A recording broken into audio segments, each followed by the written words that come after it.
Well, welcome to Lost Relation Chronicles. When Janet and I got married, I had all these visions of the life we were going to build together.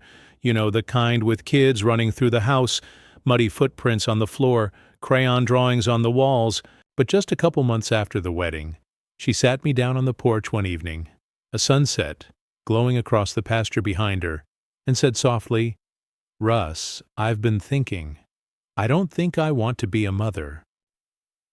At first I laughed, thinking it was a joke. I said, "Well, we don't have to rush into anything and we've got time."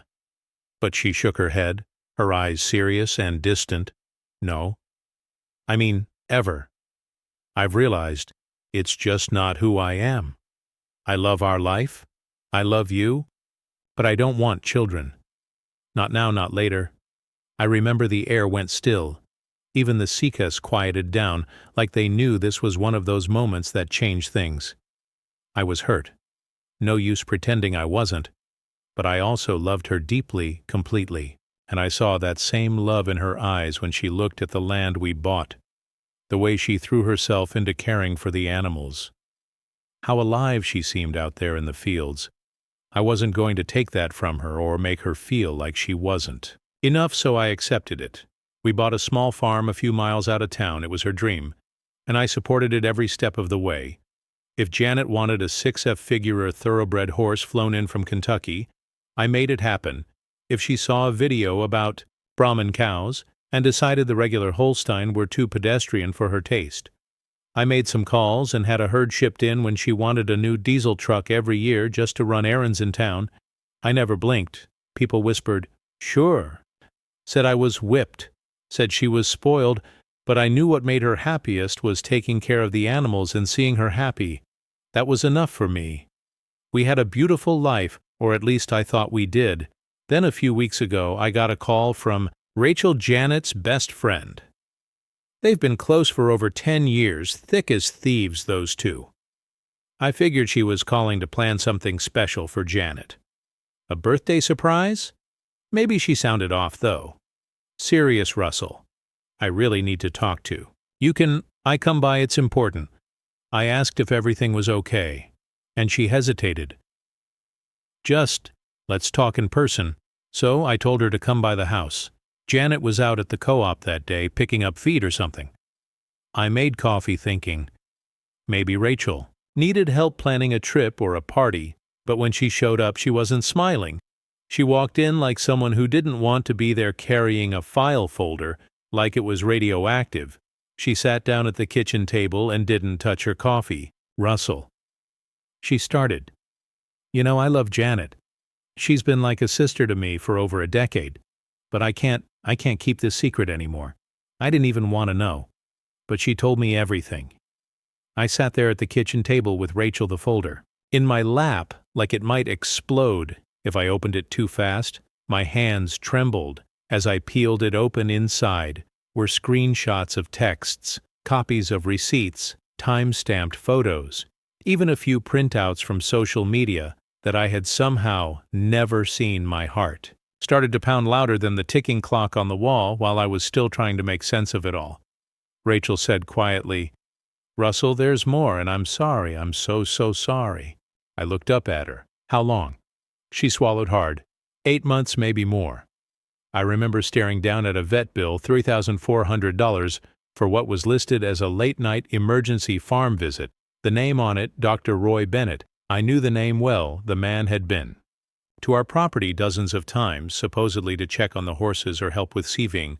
I always trusted him. Hell, I paid him thousands of dollars an hour. Never once did I imagine he was charging me for the privilege of screwing my wife.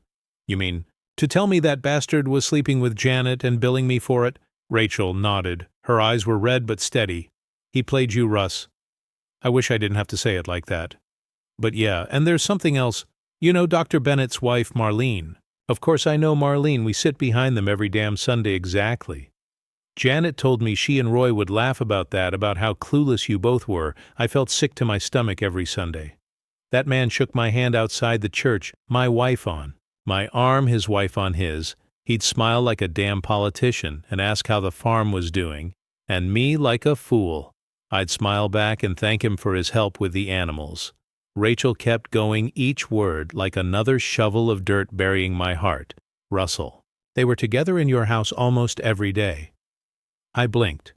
What do you mean in my house when you were out in the fields or running errands and those trips? She said we're girls' weekends. They were with him. She even sent you out of state that one. Time to pick up a trailer just so she could have the house to herself. I remembered that trip, 8 hours on the road each way, hauling back a fancy horse trailer from Tennessee. She'd kissed me goodbye, told me to be safe and take my time. I thought she was being sweet. Turns out she just needed a full day to entertain her lover under my roof. Rachel handed me a few more pages, photos of new lingerie tags, receipts from designer boutiques. All those new clothes she bought, those weren't for you, Russell. They were for him. I couldn't say anything. My throat felt like it had been filled with gravel. And then Rachel dropped the final blow. She's pregnant. It's his, not yours. I looked up at her in disbelief. You sure? Yes, she told me, in a text. She was scared, but she said it was also freeing. Like she could finally start a new life with Roy. I clutched the folder tighter, the edges crumpling in my fists. She told you all this. Rachel nodded every detail, and I heard her talking to her parents. About it too, that got my attention. Janet's parents, Tom and Evelyn Whitmore, are practically royalty in our town. Tom's the head pastor at Whitest Stone Baptist. Evelyn runs half the charity committees in the county. When they walk into a room, people stand, and when they speak, people listen. I respected them, looked up to them. I even asked Tom for advice the day I proposed to Janet. They know. I asked, feeling my chest tighten. They know, Rachel said, and they told her to keep it from you. I blinked. Why? To protect their image? The worst part. The part that keeps me up every night staring at the ceiling fan, while she sleeps just a few feet away, curled up like an innocent.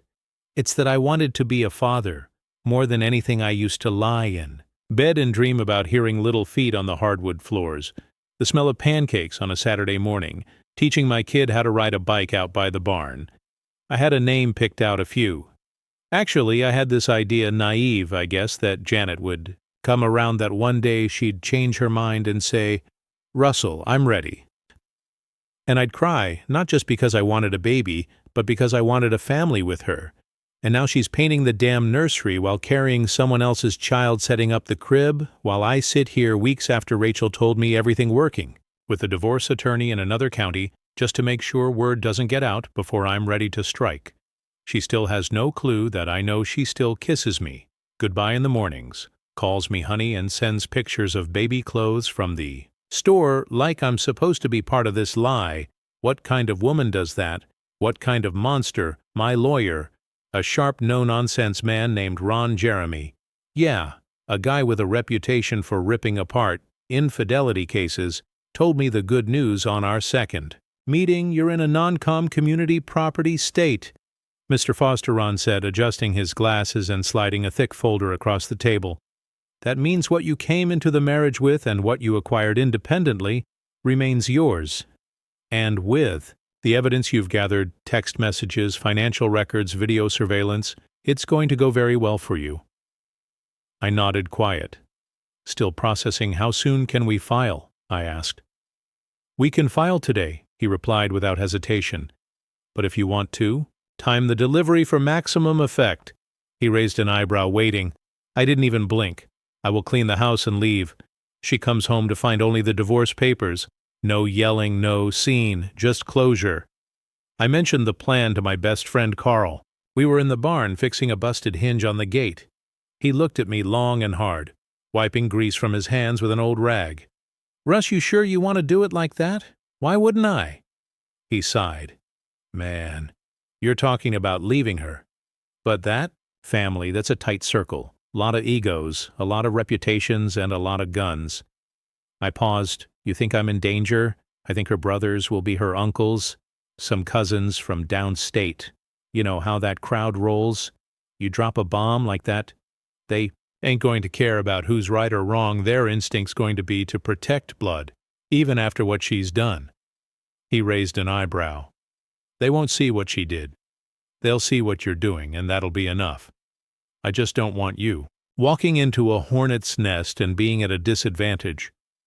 They don't care about Janet. They care about their reputation. I keep telling Carl that nothing will happen, that Janet's family might be self-righteous and blind, but they're not stupid enough to cause a scene over a man walking away from a marriage built on lies. But deep down, I know he might be right. Either way, the outcome's the same. I'm leaving this town, this life, this version of me. And then there's Rachel, that once deletes at me. I should be grateful, I guess, without her stepping in. I might have spent another year, hell, another decade believing Janet's baby was mine, raising another man's child while she played the perfect wife. But still, I can't shake the feeling that Rachel didn't tell me because she cared about me. No, it was something else. Envy, maybe, jealousy. Rachel's never been married, and she works 2 part-time jobs just to stay afloat. I think about how close she and Janet were, 10 years of friendship sleepovers, spa days sharing. Everything. 8 months she sat on that truth, 8 damn months. Why now, I asked her when she gave me the file, her hands trembling, eyes darting around the room like we were being watched because I couldn't watch her keep lying to you, she said, biting her lip. Because I thought you deserved to know. I wanted to believe her. Part of me still does. But I don't know if I'll ever really trust her either. She had the power to stop this train wreck before it started. And she didn't anyway, messy or not. This is where I am. If I'm rambling, I'm sorry. My thoughts have been spinning like a storm. I barely sleep anymore. Not because I'm scared, but because every time I close my eyes, I see Janet whispering sweet lies, holding her belly like it holds our future when it never did. Still, I keep the routine every morning. I wake up, brush my teeth, and kiss her forehead like nothing's changed. She hums in her sleep, mumbles something soft, and I play the role of husband. One more time. I pack my lunch, grab my keys, and go to work like any other man whose life hasn't just been gutted from the inside out. And then I move in silence, quietly, precisely. I've been putting my pieces in place like a surgeon cutting around something rotten. No mess, no panic, just a clean separation. That's when I reached out to Catherine Howard, a real estate agent from the next town over, someone not connected to anyone in our circle. I'd heard from a buddy that she handled high-value properties and was known for her discretion and efficiency. I need a complete evaluation of the property. I told Catherine the moment we sat down at a small cafe just off the county line, far enough that no familiar faces would spot us, close enough I could be back. Before Janet finished her wine with friends, the word stung. Now I didn't even believe it when she said it anymore. Catherine, a sharp-dressed woman in her early 40s, with silver-streaked hair and eyes that scanned you like a ledger, nodded without blinking. And I need this handled with absolute confidentiality, I added. Leaning in, of course, she said, not missing a beat. You won't have to worry about a thing I've handled. Discreet liquidations for clients in delicate situations. Before her eyes lingered on mine for a second too long, as if to say, I know what's going on, even if you won't say it out loud. She visited the farm the following week. I made sure Janet was out with friends, which meant, in reality, she was probably in some cheap hotel with that smug, overpriced veterinarian. Funny thing, I used to trust him, let him into my home. Now I couldn't even say his name without picturing his hand on my wife's lower back as we walked the property. Catherine's boots crunched over the gravel path between the barn and the pastures she took. Photos, notes, measurements. She moved like someone who didn't just see buildings and fences, but potential. You've got a gold mine here, she said. Stopping in front of the stables, agricultural land prices are exploding in this region, especially with all the tax incentives floating around. If you want out fast, I could line up serious buyers before the ink dries on the listing. How fast, I asked. If we keep it quiet, I'd say 6 weeks, maybe less. Good, I said, then looked out towards the pasture where the Brahins grazed beneath the late afternoon sun. I don't want a damn trace left when I go. She gave me a quiet nod. Understood. While Catherine did her part, I did mine. Every text Rachel had given me. Screenshots of Janet confessing her affair. Bragging about how she sent me out of state, so she could have him over. Went into a secure folder. I added the security footage I'd pulled from the discrete cameras I installed after Rachel came forward. Grainy clips of Janet sneaking him into the house, the shadows of their bodies on the staircase I built with my own hands, and the vet bills. Oh, those were a masterpiece, thousands of dollars for procedures that never happened, medications that weren't administered, charges for weekends when we weren't even home. Ron Jeremy? Yes, my lawyer. I know the name makes people do a double take, took one look at the stack and shook his head. You sure you want to do this without confrontation? He asked me during a meeting in his office. Most guys in your situation would want to make a scene. Let her feel it. I folded my arms and sat back in the chair. The best revenge is success, Ron, I said calm and cold. And success requires strategy, not impulse. He looked at me for a long time, then scribbled a note and slid the folder back across the desk. You've already won, she just doesn't know it yet. While Ron built the legal case, I got to work quietly relocating the animals. Not just any animals, the ones Janet loved the most, her favorite Brahman cows, the ones she posted about on Instagram like they were her children. My prized thoroughbreds, worth more than anything in that house. She used to say their stables were her sanctuary. Now I was taking her sanctuary apart, one peaceful, calculated step at a time. I worked through the evenings, made a few late-night calls, and scheduled pickups for when she was gone. Some were moved to partner farms across the state. Others to trusted sanctuaries I donated to over the years. A few of the more valuable horses were already en route to a friend's estate 3 counties away. Every time I watched a trailer pull out of the gravel drive, dust rising behind it, I felt a little lighter. Every Brahman cow, every thoroughbred, every animal she adored was quietly, methodically finding a new home. I justified it as inventory renewal. When she asked where Celeste had gone, Celeste, a beautiful roan mare with a white blaze across her nose, Janet's favorite. She ran her hand along the fence, her brows furrowed. She's not in the stable. Must, she said, eyes searching the pasture like Celeste might suddenly materialize from thin air. Where is she? I didn't blink, sold good offer time to renew the bloodlines. Anyway, she paused as if trying to decide whether to challenge me, but her phone bust likely him the vet. She gave a distracted nod and wandered off toward the house, already texting.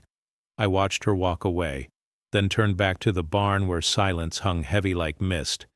I wanted to scream, but instead I fed the silence with focus. Later that week, I found her diary. She left it out like bait. Or maybe she was just careless, arrogant even. It was nestled under her pillow, just peeking out when I came in to make the bed. She was in the guest room again, claiming it helped her back to sleep on a firmer mattress. I didn't care.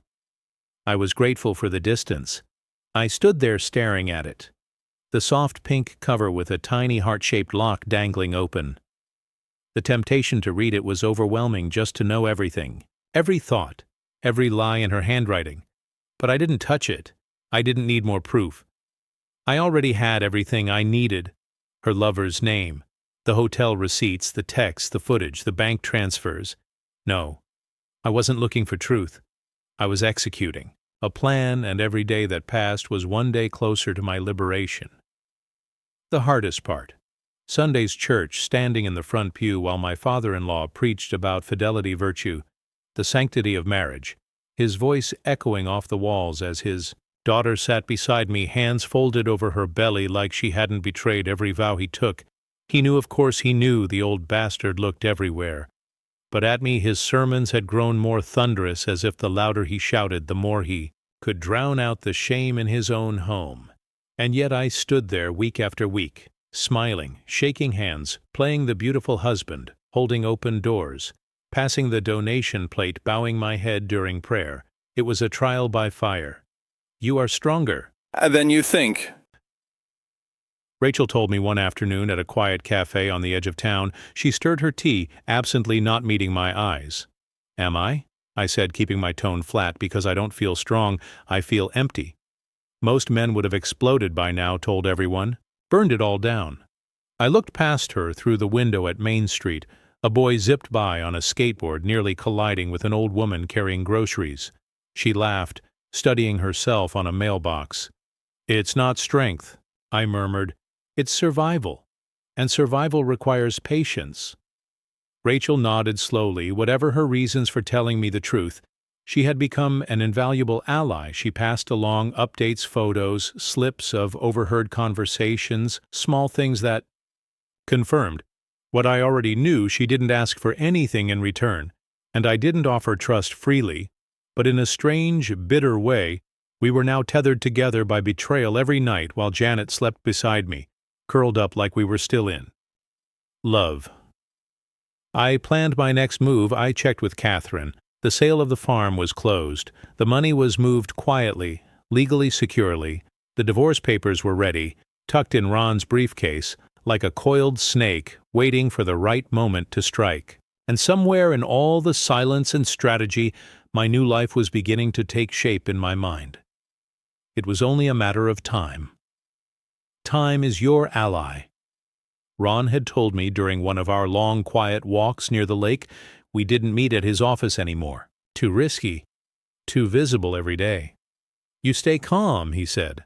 Is another day you have to prepare that phrase. Stayed with me. I repeated it in my head like scripture. So, as autumn crept in, the golden canopy of the trees began to thin and die, and I continued, building my silent exit piece by piece like a watchmaker, carefully aligning each cog in a delicate machine. No rush, no sudden moves. Justice would come, but it would come my way without yelling, without confrontation, without giving them the pleasure of seeing me in ruins, because sometimes silence is the loudest scream of all, but even silence has complications. The sale of the farm that I thought would take months of negotiation turned into a logistical chess game, not for lack of interest. Quite the opposite. There were too many buyers. Catherine had done an exceptional job. She was everything I'd hoped for, discreet, razor-sharp, connected in. All the right circles. She'd never once asked too many questions. Never pried when we met in her office. 2 weeks later, she locked the door behind me before saying a word. "You're not going to believe this," she said, sliding a folder across the desk. The offer started rolling in like an avalanche. She flipped the folder open and laid out 3 glossy sheets, each one marked by an eager, high-dollar offer. 3 serious buyers. She continued, all above asking, "All vetted. The most interesting one comes from a couple in California. Tech money. They want it now and they're paying cash." I leaned over the documents, pretending to read them in detail. Truth was, my eyes weren't focused on the numbers. My mind wandered to Janet that morning. I'd seen her standing in front of the stables, a vision in her thick-knit cardigan hand, absent-mindedly rubbing her belly, talking to herself about paint colors, layouts, a nursery. For the baby, her voice light, like she could already see it. She wanted to remodel them for a child she still insisted was mine. The irony hit me like a slap. She was dreaming of a future built on soil that was about to be swept from under her feet. Looked up from the papers. "How long to close?" I asked, making sure my voice didn't betray the firestorm swirling in my chest. Catherine glanced at her watch, as if even that might move time faster with cash buyers. 3 weeks, everything's ready on. My end? We're just waiting for your final go-ahead. I nodded slowly, still holding the folder. Then let's move forward. We shook hands across the desk. Hers was warm and firm, professional.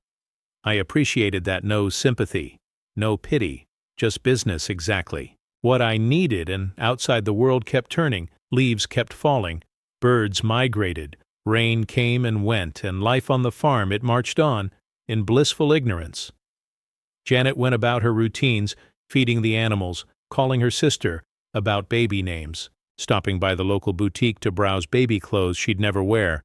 Her phone pinged with messages she'd delete before I could see them. Her laughter echoed through the hallways, like nothing had changed.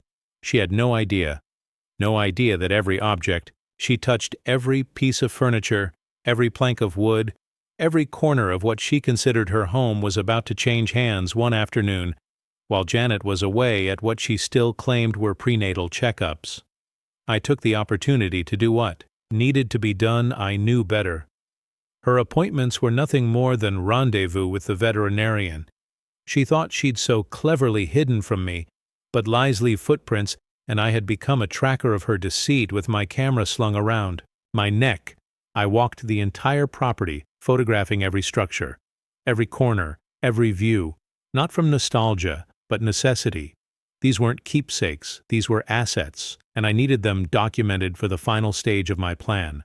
I was in the garden, near the south paddock, adjusting the lens for a wide shot of the stables when her car pulled up. "What are you doing with the camera?" Janet called out, walking toward me with her signature breezy smile. Her face was flushed not from the supposed stress of a routine doctor's appointment, but from something more physical, more intimate. Her blouse was slightly wrinkled. She had that glow, the kind that used to be for me. I lowered the camera slowly and smiled a lie in facial form. "I'm thinking of making an album." I said, brushing dust from the camera body. "You know, something to look back on for memories." She paused, maybe thrown off by the sentiment. Then she smiled warmly, softly. "That's sweet, Russell," she said, walking past me and placing her hand briefly on my shoulder. "Maybe we can add baby pictures to it, too." I nodded, saying nothing. She disappeared into the house, humming. She thought it was a romantic gesture, a rekindling of sentiment. If only she knew each photo I snapped was another nail in the coffin of our marriage, another entry in the ledger, another receipt for the court. The days that followed tested every ounce of my self-control. She continued acting like nothing was wrong, planning for the nursery, repainting, the guest room, even calling a contractor about repaving the driveway. I'd pass her in the hallway and hear her on the phone, soft tones, breathy laughs. She didn't even bother to whisper anymore. She thought I was blind or naive, or worse, weak, but I reminded myself every single time, patience is your best ally. Then one crisp morning, as I stood by the barn brushing down the last mare I'd be keeping, my phone buzzed. "Catherine, the buyers want to do a final inspection," she said, voice brisk, but professional. "How do you want to handle it?" I didn't hesitate. "Schedule it for Thursday," I replied already, checking my mental calendar. "She has another appointment. She won't be here." "Understood," Catherine said. "They're still eager. I think this visit will seal it," and it did. The couple arrived right on time, dressed comfortably but with the unmistakable air of wealth. Quiet, tasteful wealth. No designer logos, just the way they looked at everything with intention. They walked the field, slowly examined. The fences asked the right questions when they reached the stables. The woman stopped and inhaled deeply. Her eyes softened. "It's perfect," she whispered, clutching her husband's arm. "Exactly what we were looking for." He nodded. Not even negotiating. Just certain the stables, if they only knew what had happened, within and around them, what secrets their new dream property had seen. We went back inside Catherine's office and signed the preliminary documents. She laid out the paperwork with that efficient grace she always had. Every pinstroke felt heavier than the last, and as I pressed my signature onto each page, I felt it hit me like a slow wave, a mixture of grief and liberation. This farm had once been my vision, my labor, my peace.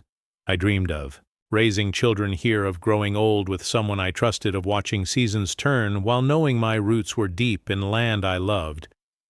But that dream had died the moment I uncovered her betrayal. Now this land, once a sanctuary, had become a burial ground for everything I had believed in. This wasn't just the sale of a property. This was the letting go of a betrayal that I could not forgive. That night Rachel called. She always had a sixth sense about me. Could read between my pauses. Pick up on the difference between a breath and a sigh. We hadn't spoken much recently, but she knew something was happening. "Are you sure you're okay with all of this?" she asked, her voice low. Steady. "I mean, really?" "Okay, Russell." I stood by the window. The cool glass pressed lightly against my temple, staring out at the stables silhouetted in moonlight. I could just barely make out the outline of the weather vane at top. The barn spinning slightly with the breeze. I've never been more sure of anything in my life. I said quietly. There was a pause on her end. I could hear her breathing. She didn't believe me, not entirely, but she knew me well enough not to push. "Okay," she said finally, "but if that changes, if you need to talk, I'll call you." I said, "Thank you, Ratch." I hung up and let the silence settle around me. Sometimes you have to destroy something in order to rebuild. The days that followed were a tightrope walk between pretending to be the husband Janet still thought I was and orchestrating the details of my escape. I became a man of nods and non-committal affirmations. Yes, the baby's room. Yes, the nursery wallpaper. Yes, the birthing playlist. God help me. "Do you think we should paint the trim yellow?" Janet asked one morning, holding up swatches while sipping her smoothie. "It's a gender-neutral tone, but still warm, right?" "Absolutely," I replied, forcing a smile that didn't hurt quite as much as the day before. I had to be careful. Any slip, any crack in my facade, and the whole plan could unravel. Every word from her about our future felt like salt on a wound, but I bit my tongue, knowing what was coming. Then one morning Catherine called. "The money will be in your account." "Next week," she said. "The wire is confirmed. The buyers are thrilled. Everything is ready for the transfer." I was standing in the old feed room when she told me. The smell of hay and linseed still lingered there, just like it did when my father used to bring me along as a boy. That room held decades of memory, laughter, sweat, morning light through cracked windows. I slid the final documents into my briefcase. With mechanical precision, my hands were steady. My heart, not so much this sale. It wasn't just about land and barns and pasture. It was my silent declaration of independence, my quiet rebellion, my way of saying, "You don't get to define me anymore." That night, as we sat down for dinner, Janet talked animatedly about decorating the nursery white curtains, a handmade mobile she saw online, even a rocking chair her mother offered to ship from Ohio. "I just think it'll feel so cozy," she said, smiling, running her hand over her stomach. Every sentence felt like a lie, a monologue delivered to an audience that no longer cared. Her words used to mean something, now they were just noise. But I nodded. I smiled. I passed the salad because soon everything would change. Silent justice was underway, and there was no turning back. With the sale of the farm secured, my daily rhythm changed again, less emotional, more tactical. I became a one-man logistics team, rehearsing my steps like an actor preparing for a tightly choreographed scene. I woke up earlier than Janet every day, made the coffee, reviewed my mental list while the house was still quiet. Close, the joint account, redirect, the mail update, the will, cancel the utilities after, the final handover, contact the moving service. I became meticulous. Every task was a thread being pulled from the tapestry of our shared life. Through it all, Ron became my anchor. His office was the only place where I didn't have to pretend. I could walk in, shut the door, and breathe like a human being again. He slid the manila envelope across the desk at our last meeting. "The divorce papers, everything's ready," he said calmly. "We just need to coordinate the delivery." I nodded slowly, tapping the envelope with my index finger like I was checking it for a pulse. His office was quiet, with paneling books neatly shelved, a framed photo of his daughters on the desk. It smelled of cedar and competent safe. I leaned back in the chair and exhaled. "I'm so damn tired," I admitted, "but also clearer than I've been in years." Ron nodded, his expression unchanged, but his eyes said everything. He was listening, not just as a lawyer, but as a man who'd seen this before, this unraveling, this kind of quiet devastation dressed up as civility. "You're doing what needs to be done," he said, "and you're doing it the right way." His office had become my refuge, my confessional, my strategy room, the only place I could drop the mask and be completely honest about my feelings. "Have you thought about where you'll live afterward?" Ron asked, adjusting his glasses as he reviewed the final details. I reached into my coat pocket and pulled out my phone, flipping to the photos I had taken just the day before. A modest two-bedroom apartment on the second floor of an old brick building just outside the city, hardwood floors, a small balcony overlooking a quiet street lined with oak trees. "This is it," I said, handing him the phone. He studied the images, then looked up at me with a slow nod. "Simple," he said, "but clean, peaceful." "Ah, exactly." I smiled faintly. "It's not the farm, but it doesn't have ghosts."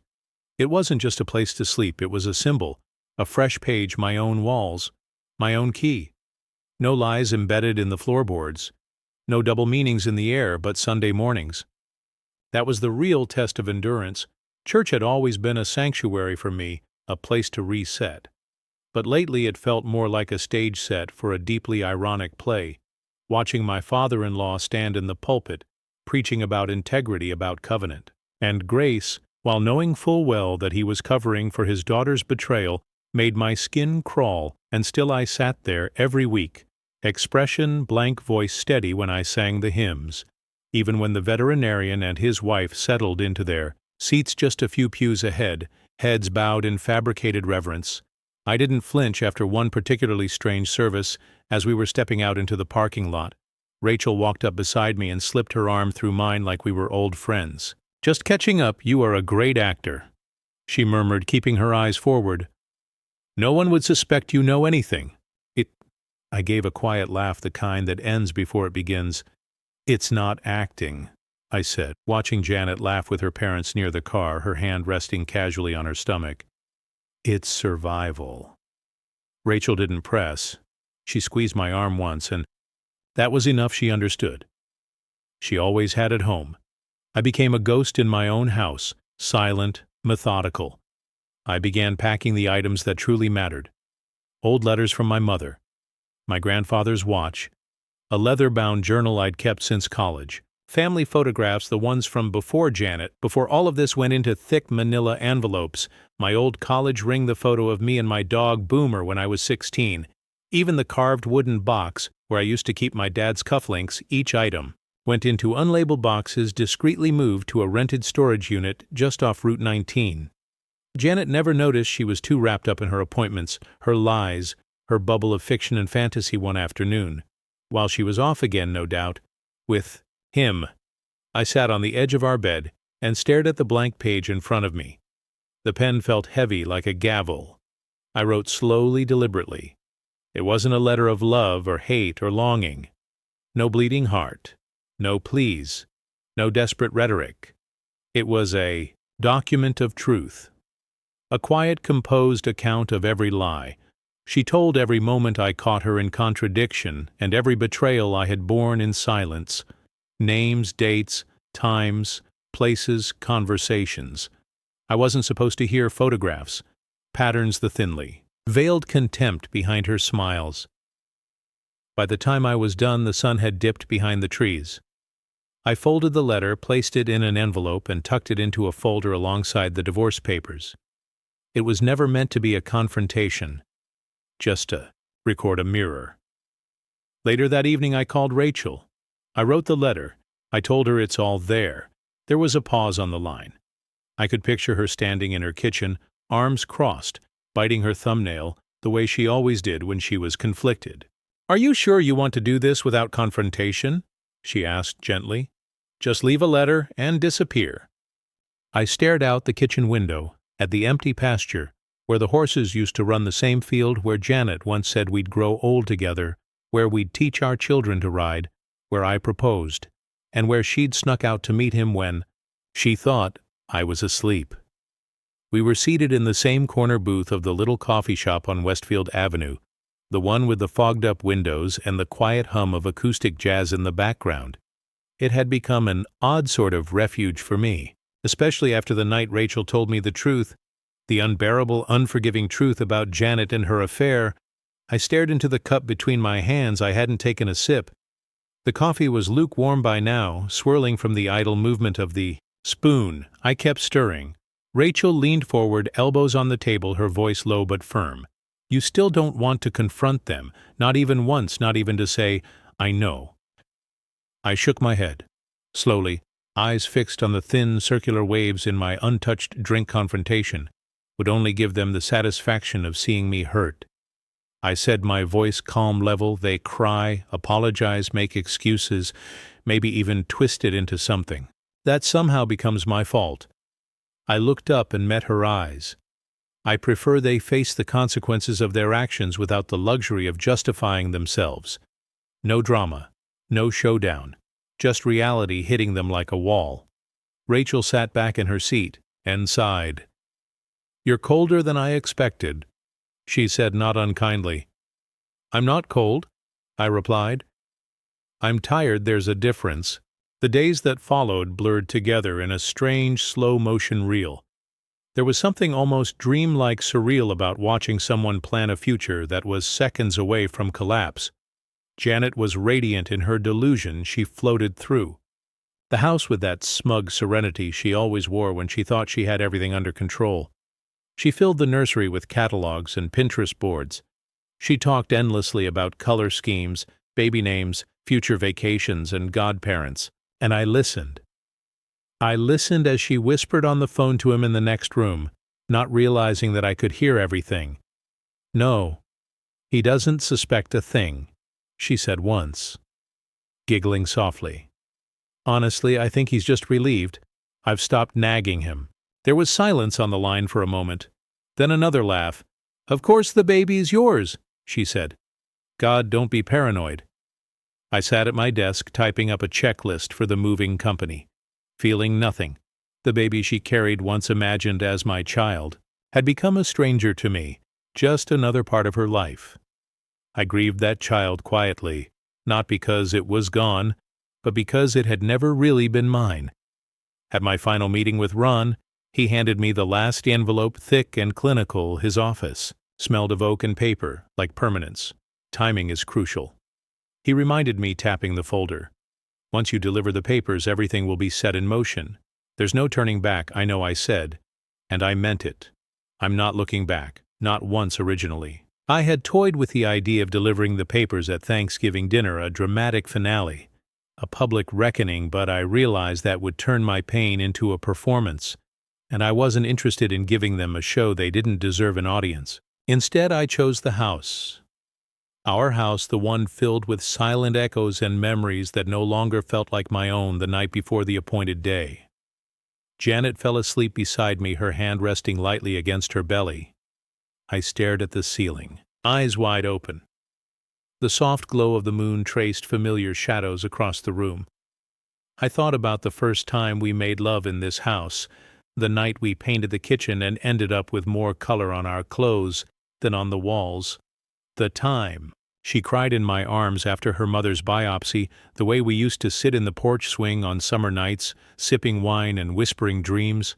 I thought about all of it, and then, just as gently I let it go, grief had burned everything to the ground. But in its wake I found something unexpected: clarity. Sometimes silence is the strongest answer, my mother had told me once when I was a teenager, raging after a breakup. I hadn't understood her then, but I understood now as the sky began to lighten. Turning slate blue with the first fingers of dawn, I sat up slowly and mentally walked through the plan one last time. Everything was ready. The divorce papers, the sale of the farm, the new apartment with a set of keys already in my pocket, the separate bank accounts with every cent accounted for, the letter folded neatly detailing what she had done, and most importantly, my silence sharpened into a blade. The perfect trap had been set in absolute surgical silence, and it would soon snap shut on those who had believed they could play with my life without consequences. The morning air was cold, unusually so for early spring. I watched her from the upstairs window as she walked across the gravel driveway, her heels clicking, her bag slung carelessly over her shoulder like it weighed nothing. She paused by her car, checked her reflection in the side mirror, and added a touch of lipstick red, the one she knew I hated. She thought I was asleep. "I wasn't going to town," she had mumbled when she kissed my cheek an hour earlier, perfumed and rehearsed, errands, and another checkup with the OB, that's what she called it now. Checkups, but I knew exactly where she was going, who she was seeing. Roy Bennett, the town vet, with the perfect white teeth and the sympathetic eyes. The same man I used to invite over for beers during harvest season, the same man who shook my hand at church, called me brother, and then screwed my wife behind my back. I waited until her car disappeared down the road, swallowed by the curve near the old willow tree. Then I moved. I had everything timed. The movers were already parked around the corner out of view. Waiting on my signal, I texted a single word: now. Within 20 minutes, the house was a hive of quiet, calculated motion boxes I had packed over the past month were loaded into the van with professional speed furniture. I had purchased gifts from my parents. Family heirlooms all legally. Mine were carried out with care. Nothing of hers was touched. Not a pillow, not a fork by noon. The house was empty, just walls and echoes. I walked through one last time, my footsteps loud against the hardwood floors.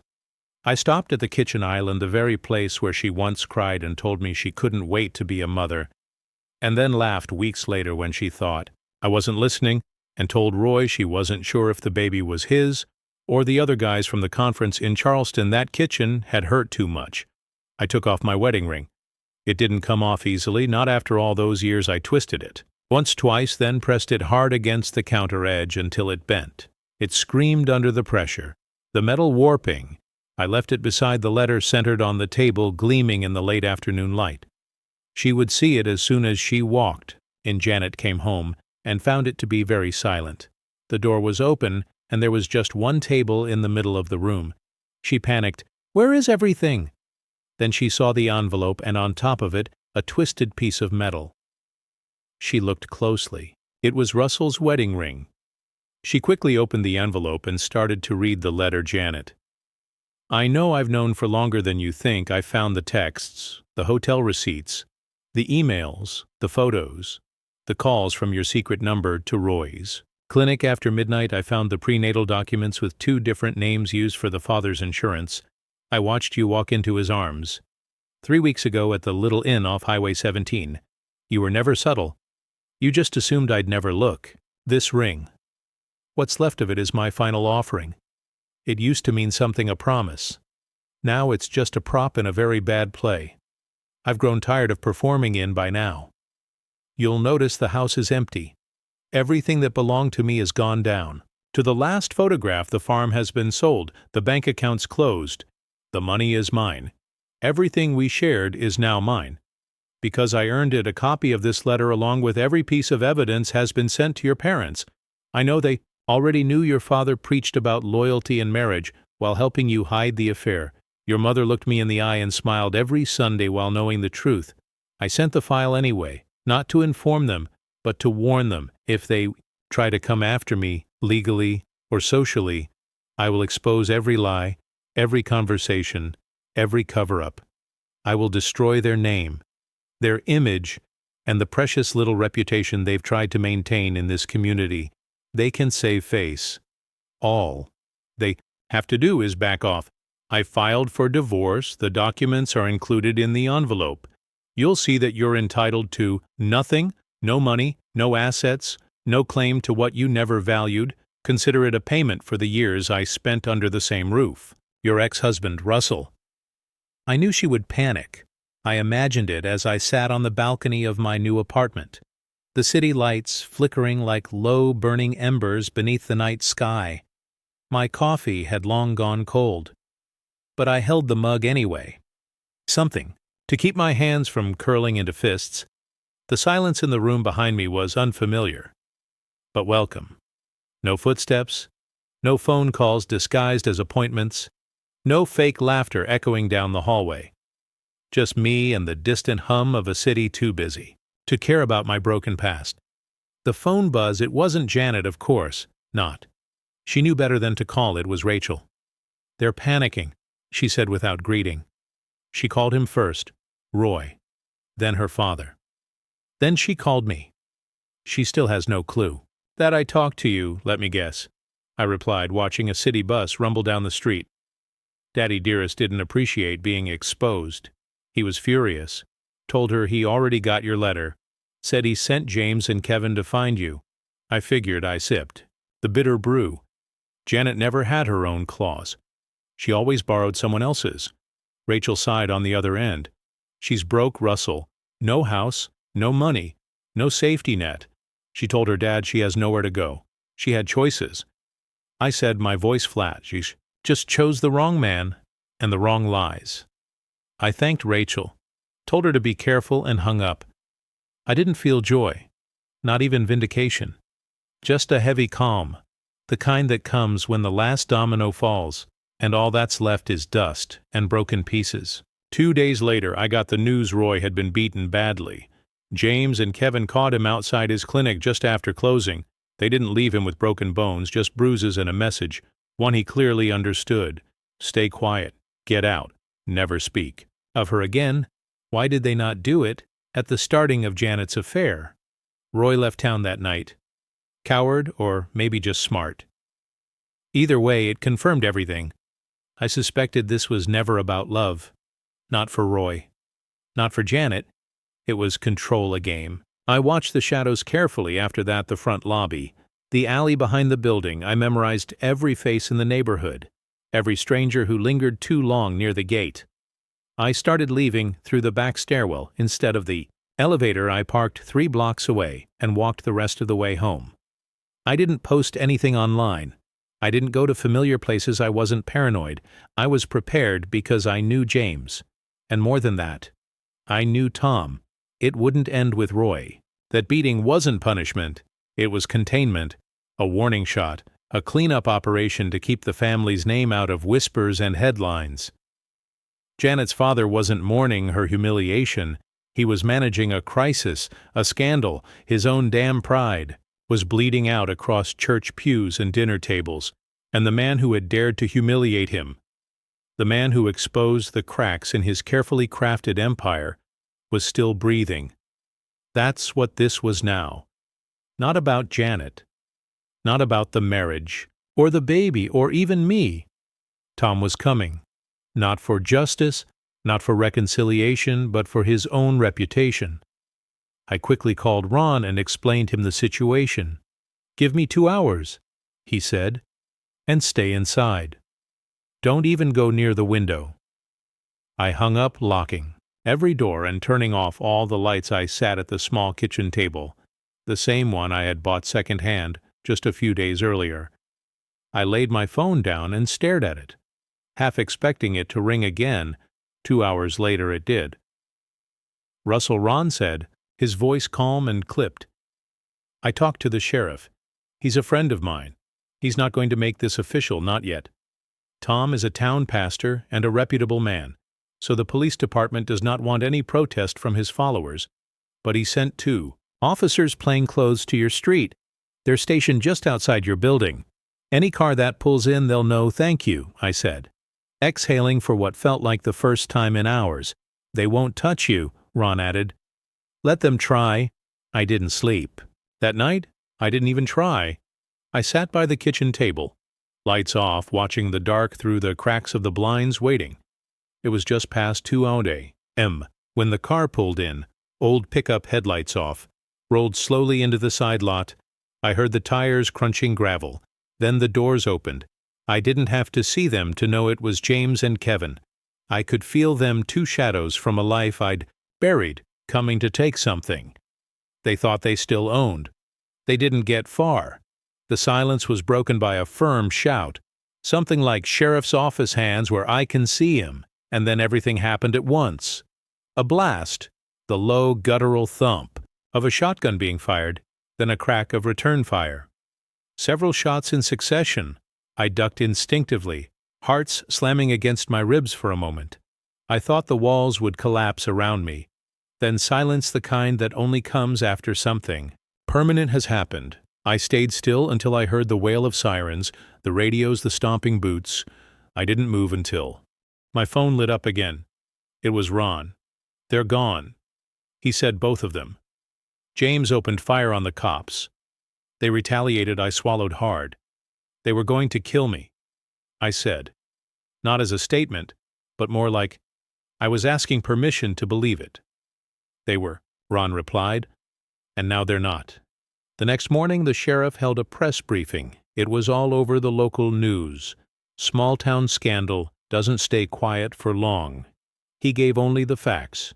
2 armed men, plainclothes, officers, a defensive shooting. And then what I didn't expect: a warrant has been issued for the arrest of Tom Whitmore, the sheriff said to the crowd of reporters, in connection with a planned attack against Mr. Russell Foster.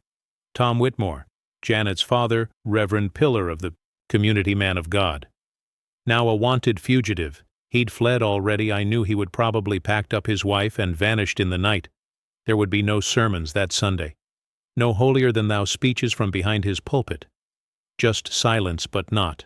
Everyone got to vanish. Janet was detained later that day. Rachel called me from the courthouse. She didn't even fight it. She said didn't ask for a lawyer. She just kept saying, "I didn't know they would go that far."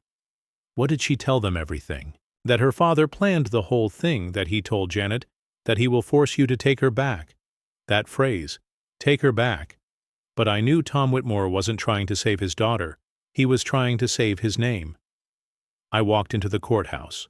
With Ron by my side, the air was thick with whispers, the kind that clung to the walls like smoke. Everyone had heard about the shooting. Everyone knew the names involved, but I wasn't there to settle rumors. I was there to draw a line. "You sure you want to include the whole family?" Ron asked quietly as we sat in the hallway waiting for our hearing. "Absolutely." I said, "Janet, Tom, Evelyn. Anyone carrying that last name or married into it. I don't want them within 100 FT of me." "Okay." He nodded. "I've already filed the paperwork. Judge just needs to sign off when we were called in." The hearing was short. The evidence spoke for itself. Phone records, the letter, Janet's own statement to the sheriff, and of course the failed attack. Ron laid it out plainly, and I could see the judge's expression shift as she read through the documents. "This is deeply disturbing," she said, removing her glasses. "You've endured more than anyone should. Restraining orders will be granted. Immediate effect." I exhaled slowly. Not relief. Not quite, just the feeling of a door finally locking shut. The divorce was next. Janet didn't even show up. Maybe she couldn't face it. Maybe her father's fall from grace had shattered the illusion so completely she didn't know how to stand in a room and pretend anymore. The judge reviewed the file. No contest from Janet, the property sale already. Finalized and proof of infidelity, it was open and shut. Divorce granted, the judge declared all terms remain as filed. Mr. Foster retains full assets and financial control of all shared properties. Ron patted my back lightly as we walked out. "That's it," he said. "You're free." It didn't feel like a victory, more like the end of a siege. The town changed after that. Tom Whitmore's name, once spoken with reverence, became venom. Congregants left. His church banners were taken down. His sermons disappeared. From local radio, people avoided the steps of the chapel like it was cursed. A man who had spent his whole life preaching righteousness was now the very image of hypocrisy. You could hear it in the grocery store aisles. Can you believe it? The man was planning a hit like some mob boss and calling it God's will a month later. Tom turned himself in. It was a quiet Sunday morning when I saw the headline, "Whitmore Surrenders, Wife Hospitalized." He looked like a ghost, beard, overgrown sunken eyes, skin pale. Not the booming, sharp-dressed pastor I had known, just an old man who had lost everything Evelyn, his wife, had to be rushed to the hospital. High fever, dehydration. Her body was breaking down, just like everything else in his life. When the police questioned her, what she said surprised even me. "He forced me." She said at gunpoint. He said we had to run. That I had to come. He kidnapped me. It was over after that. The court didn't take long. 10 years. That's what Tom Whitmore got, 10 years. In a state penitentiary for attempted murder, kidnapping, and conspiracy to commit assault. He didn't look up when they read the sentence, just kept staring at the table in front of him like he couldn't believe this was his life. Now, Janet was spared. Prison time. Some people were angry about that, but she had cooperated with the authorities and the DA made a deal. Maybe they wanted to spare the town the spectacle of a full trial. Instead, she was put under 3 years probation. The apartment was small, but it felt like mine, clean, quiet, and simple. The hum of the refrigerator, the morning light spilling through the blinds, the sound of claws tapping on the hardwood floor as Ranger and Diesel paced by the window, alert, as ever, 2 German shepherds, loyal to the bone. My companions now, they'd been with me for 6 months, ever since the case was closed, and the last of the chaos faded into memory. I adopted them from the county shelter, brothers from the same litter, just like some men I used to. No, but unlike them, these 2 would never betray me. We had a routine now. Early walks before sunrise. Coffee at the corner cafe afternoons, working on a few freelance consulting gigs. Ron helped me line up in long peaceful evenings. No shouting, no pretending. No lies, I wasn't looking to date. People, asked sure. Neighbors, coworkers, even the woman who ran the pet store down the street. But I wasn't in a hurry to share my life with anyone again. Not yet, for now, I was whole again. That was enough. That night, I met Ron at our usual spot downtown. It was the kind of bar that hadn't changed in 20 years. Same cracked leather booths, same jukebox in the corner, and the same bartender who never needed to ask for our order. He slid me a bourbon neat. Ron got a beer, so he said, raising an eyebrow, "You still enjoying the quiet life like a monk in a monastery?" I said with a smile, swirling my glass. He chuckled. "Just remember," he added, pointing his bottle at me, "when the time comes, and it will come. Whether you like it or not, you come to me before you do anything stupid like fall in love without a prenup." "Oh, I will." "Might," I said, grinning, "Scout's honor." He clinked his bottle against my glass to freedom. I raised mine with a nod, feeling the warmth settle in my chest, not just from the bourbon, but from the knowledge that I had made it out I had lost everything. And then I built something better to freedom. I echoed. Dear listeners, please share your thoughts in the comment section below, and don't forget to like, share, and subscribe.